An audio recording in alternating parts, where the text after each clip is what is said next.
Yatnal ಗ್ಯಾಂಗ್ಗೆ BSY ಆಪ್ತರಿಂದ ಟಕ್ಕರ್. BSY B Y Vijayendra ವಿರುದ್ಧ ಸಮರ ಸಾರಿರುವಂತಹ ಯತ್ನಾಳ್ ಗ್ಯಾಂಗ್ಗೆ ಬಿಎಸ್ವೈ ಆಪ್ತರಿಂದ ಟಕ್ಕರ್.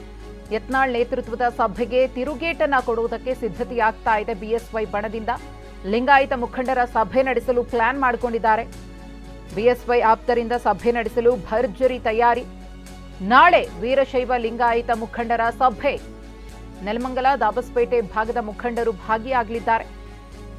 ವೀರಶೈವ ಲಿಂಗಾಯತ ಮುಖಂಡರ ಸಭೆ ನಡೆಸುವ ಸಾಧ್ಯತೆ. ಹಾಗೆಯೇ ಮಾರ್ಚ್ 4ರಂದು ಬೃಹತ್ ಸಭೆ ನಡೆಸಲು ಸಿದ್ಧತೆ. ಬೆಂಗಳೂರು ಅರಮನೆ ಮೈದಾನದಲ್ಲಿ ದೊಡ್ಡ ಸಭೆಯನ್ನು ಮಾಡುವ ನಿಟ್ಟಿನಲ್ಲಿ ಪ್ಲಾನ್ಸ್ ಆಗಿದೆ. ಮಾಜಿ ಸಚಿವರಾದ ಎಂಪಿ ರೇಣುಕಾಚಾರ್ಯ, ಶಂಕರ ಪಾಟೀಲ್, ಮುನೇನಕೊಪ್ಪ ನೇತೃತ್ವದಲ್ಲಿ ಈ ಸಭೆ ನಡೆಯುತ್ತೆ. ಈಗಾಗಲೇ ಯತ್ನಾಳ್ ಬಣ ಲಿಂಗಾಯತ ಮುಖಂಡರ ಸಭೆಯನ್ನ ಮೊನ್ನೆ ನಡೆಸಿದ್ರು. ಅದರಲ್ಲಿ ಯಾವ ರೀತಿಯಾಗಿ ಬಿಎಸ್ವೈ ಮತ್ತು ಬಿವೈ ವಿಜಯೇಂದ್ರ ಅವರ ವಿರುದ್ಧ ರಣತಂತ್ರವನ್ನ ಹೆಣೆದ್ರು ಅನ್ನೋದನ್ನ ನೋಡಿದ್ವಿ. ಮನೆ ಮನೆಗೆ ಕೂಡ ಬಿಎಸ್ವೈ ಅವರ ವಿಚಾರಗಳನ್ನ ತಲುಪಿಸಬೇಕು, ಅವರು ಯಾವ ರೀತಿಯಾಗಿ ಪಕ್ಷಕ್ಕೆ ಅಥವಾ ಪ್ರಾಮಾಣಿಕವಾಗಿ ಪಕ್ಷಕ್ಕೋಸ್ಕರ ದುಡಿತಾ ಇರುವವರನ್ನ ಮೂಲೆ ಗುಂಪು ಮಾಡಿದ್ದಾರೆ ಅನ್ನೋದನ್ನ ಜನರಿಗೆ ಮುಟ್ಟಿಸಬೇಕು ಅನ್ನೋ ನಿಟ್ಟಿನಲ್ಲಿ ಯತ್ನಾಳ್ ಬಣ ಸತತವಾಗಿ ಪ್ರಯತ್ನವನ್ನ ಪಡ್ತಾ ಇದೆ.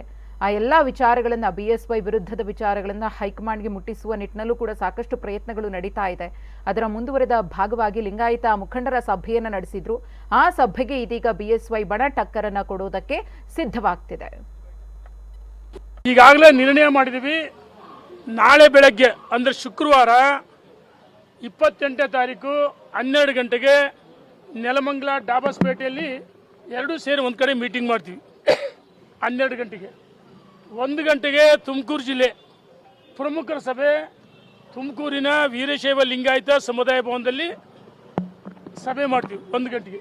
ದಾವಣಗೆರೆ, ಚಿತ್ರದುರ್ಗ, ಹಾವೇರಿ 3 ಜಿಲ್ಲೆಗಳ ಸಭೆಯನ್ನ ದಾವಣಗೆರೆ ರಾಷ್ಟ್ರೀಯ ಹೆದ್ದಾರಿಯಲ್ಲಿ ಬೈಪಾಸ್ನಲ್ಲಿರ್ತಕ್ಕಂಥ ಸಮೃದ್ಧಿ ಕನ್ವರ್ಷನ್ ಹಾಲ್ನಲ್ಲಿ ಸಭೆ ಮಾಡ್ತೀವಿ 3 ಜಿಲ್ಲೆಗಳ.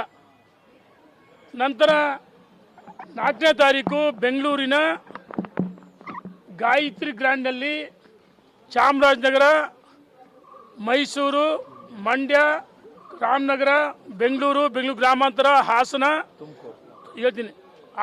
ತುಮಕೂರು, ಚಿಕ್ಕಬಳ್ಳಾಪುರ, ಕೋಲಾರ ಇಷ್ಟು ಜಿಲ್ಲೆಗಳ ಸಭೆಯನ್ನು ನಾವು 4ನೇ ತಾರೀಕು ಗಾಯತ್ರಿ ಗ್ರ್ಯಾಂಡಲ್ಲಿ 11 ಗಂಟೆಗೆ ಸಭೆ ಇದೆ. ನಾವು ಯಾವುದೇ ದೊಡ್ಡ ಮುಖಂಡರ ಆಹ್ವಾನ ಮಾಡಲ್ಲ. ಈ ಕುರಿತು ಮತ್ತಷ್ಟು ಮಾಹಿತಿಯನ್ನು ಕೊಡೋದಕ್ಕೆ ನಮ್ಮ ಪ್ರತಿನಿಧಿ ಕಿರಣ್ ಹನಿಯಡ್ಕ ಇದೀಗ ನೇರ ಸಂಪರ್ಕದಲ್ಲಿದ್ದಾರೆ.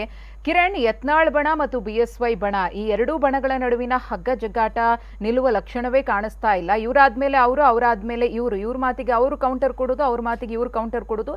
ಇವ್ರು ಏನೇ ಮಾಡಿದ್ರು ಅವರು ಅದಕ್ಕೆ ತಿರುಗೇಟು ಅಂತ ಹೇಳಿ ಮತ್ತೊಂದನ್ನ ಮಾಡೋದು. ಎಲ್ಲಿ ತನಕ ಇದು ಅಂತ?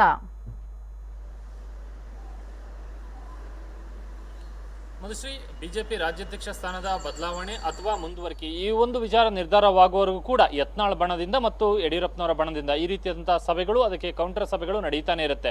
ಯಾಕೆಂದ್ರೆ ಒಂದು ನಿರ್ಧಾರ ಆಗುವವರೆಗೂ ಕೂಡ ತಮ್ಮದೇ ಆದಂತಹ ಒಂದು ಮೇಲುಗೈಯನ್ನು ಸಾಧಿಸುವಂತ ನಿಟ್ಟಿನಲ್ಲಿ, ಮೇಲಾಟವನ್ನ ಮಾಡುವಂತ ನಿಟ್ಟಿನಲ್ಲಿ ಎರಡೂ ಬಣಗಳು ಕೂಡ ಪ್ರಯತ್ನವನ್ನ ಮಾಡ್ತವೆ. ಯಾಕೆಂದ್ರೆ ಪ್ರಯತ್ನವನ್ನ ಮಾಡಿದರೆ ಕೊನೆ ಕ್ಷಣದಲ್ಲಿ ಒಂದಷ್ಟು ಫಲಿತಾಂಶಗಳು ಸಿಗಬಹುದು ತಮ್ಮ ಪ್ರಯತ್ನಕ್ಕೆ ಅನ್ನುವಂತಹ ಲೆಕ್ಕಾಚಾರ ಎರಡೂ ತಂಡಗಳಲ್ಲೂ ಕೂಡ ಇದೆ, ಎರಡೂ ಬಣಗಳಲ್ಲೂ ಕೂಡ ಇದೆ. ಹಾಗಾಗಿ ಈ ಪ್ರಯತ್ನಗಳು ಮುಂದುವರಿತಿದೆ. ಮೊನ್ನೆ ಶಾಸಕ ಯತ್ನಾಳ್ ಮತ್ತು ಅವರ ತಂಡದಿಂದ ಬೆಂಗಳೂರಿನ ಖಾಸಗಿ ಹೋಟೆಲ್ನಲ್ಲಿ ವೀರಶೈವ ಲಿಂಗಾಯತ ಮುಖಂಡರ ಸಭೆ ನಡೆಯಿತು ಮತ್ತು ಆ ಸಭೆಯನ್ನು ಮತ್ತಷ್ಟು ದಿನಗಳಲ್ಲಿ ಮುಂದುವರಿಸುವಂತ ತೀರ್ಮಾನವನ್ನು ಕೂಡ ಆ ಸಭೆಯಲ್ಲಿ ಕೈಗೊಳ್ಳಲಾಗಿತ್ತು. ಹೀಗಾಗಿ ಆ ಸಭೆಯ ಹಿನ್ನೆಲೆಯಲ್ಲಿ ಇವತ್ತು ಬೆಂಗಳೂರಿನಲ್ಲೂ ಒಂದು ತೀರ್ಮಾನವನ್ನ ಯಡಿಯೂರಪ್ಪ ಮತ್ತು ಅವರ ಯಡಿಯೂರಪ್ಪನವರ ಆಪ್ತರು ಈ ತೀರ್ಮಾನವನ್ನು ಕೈಗೊಂಡಿದ್ದಾರೆ. ಮುಂದಿನ ದಿನಗಳಲ್ಲಿ, ಮುಂದಿನ ಒಂದು ವಾರದಲ್ಲಿ ರಾಜ್ಯಾದ್ಯಂತ ಯಡಿಯೂರಪ್ಪನವರ ಆಪ್ತರಾಗಿರುವಂತಹ ಮತ್ತು ಉಳಿದಂತ ವೀರಶೈವ ಲಿಂಗಾಯತ ಮುಖಂಡರ ಸಭೆಯನ್ನು ನಡೆಸಬೇಕನ್ನುವಂತಹ ತೀರ್ಮಾನವನ್ನು ಕೈಗೊಂಡಿದ್ದಾರೆ. ಇವತ್ತು ಕೂಡ ಯಡಿಯೂರಪ್ಪನವರ ಹುಟ್ಟುಹಬ್ಬ ಇದ್ರು ಅವರ ನಿವಾಸದಲ್ಲಿ ಇವತ್ತು ವೀರಶೈವ ಲಿಂಗಾಯತ ಮುಖಂಡರ ಸಭೆಯನ್ನು ಯಡಿಯೂರಪ್ಪ ಆಪ್ತರು ನಡೆಸಿದ್ದಾರೆ. ಅದರ ಪ್ರಕಾರವಾಗಿ ನಾಳೆ ದಾಬಸ್ಪೇಟೆ ಹಾಗೂ ನೆಲಮಂಗಲದಲ್ಲಿ ಸಭೆಯನ್ನು ನಡೆಸ್ತಾರೆ ಮತ್ತು ತುಮಕೂರಿನಲ್ಲೂ ಕೂಡ ವೀರಶೈವ ಲಿಂಗಾಯತ ಮುಖಂಡರ ಸಭೆಯನ್ನು ನಡೆಸ್ತಾರೆ. ನಂತರ ಮಾರ್ಚ್ 1ರಂದು ದಾವಣಗೆರೆಯಲ್ಲಿ, ಚಿತ್ರದುರ್ಗ, ದಾವಣಗೆರೆ, ಹಾವೇರಿ ಭಾಗದ ಸಭೆಯನ್ನು ನಡೆಸ್ತಾರೆ ಮತ್ತು ಮಾರ್ಚ್ 4ರಂದು ಬೆಂಗಳೂರು ಮತ್ತು ಹಳೆ ಮೈಸೂರು ಭಾಗದ ಜಿಲ್ಲೆಗಳು ಹಾಸನ, ಕೋಲಾರ, ಚಿಕ್ಕಬಳ್ಳಾಪುರ, ಮೈಸೂರು, ಚಾಮರಾಜನಗರ, ಮಂಡ್ಯ, ರಾಮನಗರ, ಬೆಂಗಳೂರು ಈ ರೀತಿಯಾದಂತಹ ಜಿಲ್ಲೆಗಳನ್ನು ಒಳಗೊಂಡಂತಹ ದೊಡ್ಡ ಸಭೆಯನ್ನ ಮಾರ್ಚ್ 4ರಂದು ನಡೆಸೋದಕ್ಕೆ ತೀರ್ಮಾನವನ್ನು ಮಾಡಿದ್ದಾರೆ.